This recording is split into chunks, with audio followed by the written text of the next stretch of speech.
নমস্কার প্রিয় বিয়ার, আপনারা দেখছেন খবর তরঙ্গ। 23 জানুয়ারি সুভাষচন্দ্র বসুর জন্মদিন।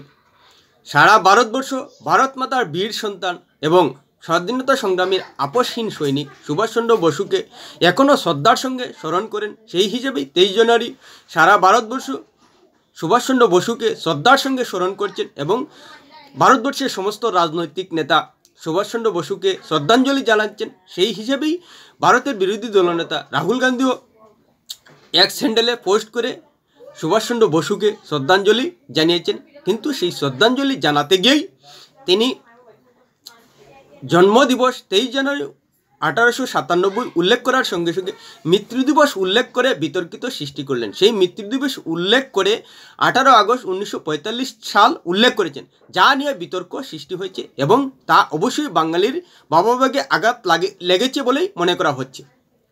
সেই সঙ্গে রাহুল গান্ধী যে অপরিণত মানসিকতা এখনও পোষণ করেন, ধারণ করেন ভারতের বিরোধী দলনেতা হয়েও, সেটাও যেন আবার প্রমাণ করে দিল 18 আগস্ট 1945 মৃত্যু দিবস উল্লেখ করার। প্রশ্ন হলো যে 18 আগস্ট 1945 সালে যে তাইহুকু বিমান দুর্ঘটনার কথা আমাদের মাথায় আসে, সেটা কিন্তু ভারত সরকার দ্বারা গঠিত কমিশনও স্বীকার করে না। তাহলে রাহুল গান্ধী এভাবে নেতাজির মৃত্যু দিবস উল্লেখ করলেন কেন? প্রিয় বিয়ার, ভিডিওটি ভালো লাগলে সাবস্ক্রাইব করবেন, এতে আপনার ক্ষতি হবে না কিন্তু আমাদের উপকার করে দেবে। প্রথমত, নেতাজি সুভাষচন্দ্র বসু ভারত মাতার বীর সন্তান এবং স্বাধীনতা সংগ্রামীর আপসহীন সৈনিক, যার কারণেই ভারতবাসীর কাছে স্বাধীনতার সময় নেতাজি সুভাষচন্দ্র বসুর ভারতে উপস্থিত না থাকা সত্ত্বেও সারা ভারতবাসী এখনও শ্রদ্ধার সঙ্গে স্মরণ করেন।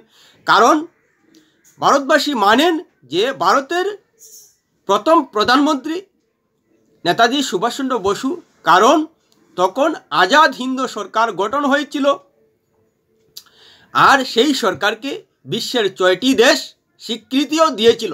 তাই ভারতবাসী মানেন যে সুভাষচন্দ্র বসু ভারতের প্রথম প্রধানমন্ত্রী এবং বিদেশে থেকেই ভারতের জন্য আপসহীনভাবে ইংরেজের বিরুদ্ধে সশস্ত্র সংগ্রাম চালিয়ে গিয়েছিলেন।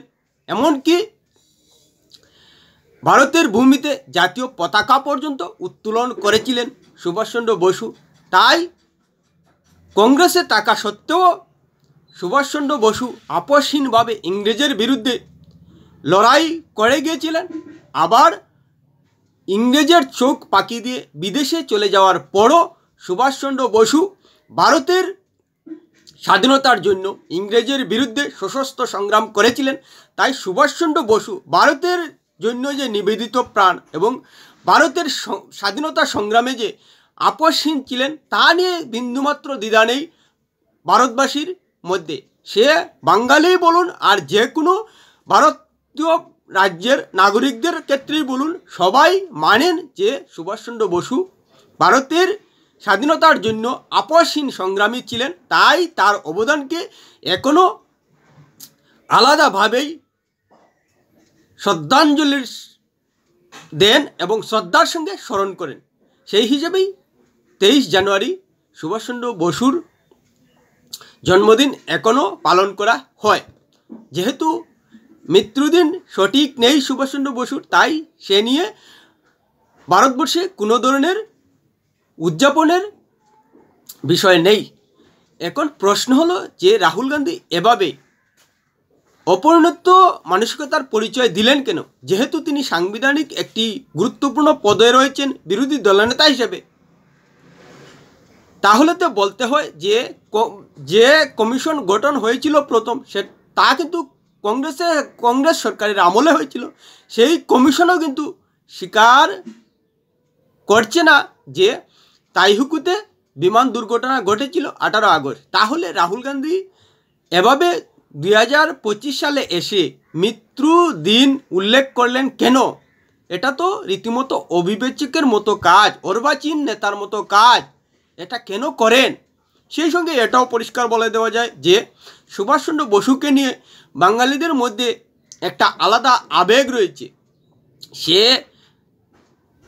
বাঙালির ক্ষেত্রে যে কোনো উপায়েই বলুন না কেন, কারণ সমস্ত বাঙালি জাতি ধর্ম বর্ণ নির্বিশেষে সবাই সুভাষচন্দ্র বসুকে নিয়ে একটা আলাদা আবেগ মনে ধারণ করেন। সুভাষচন্দ্র বসু মানেই স্বাধীনতার জন্য নিখুঁত এক স্বাধীনতা সংগ্রামী।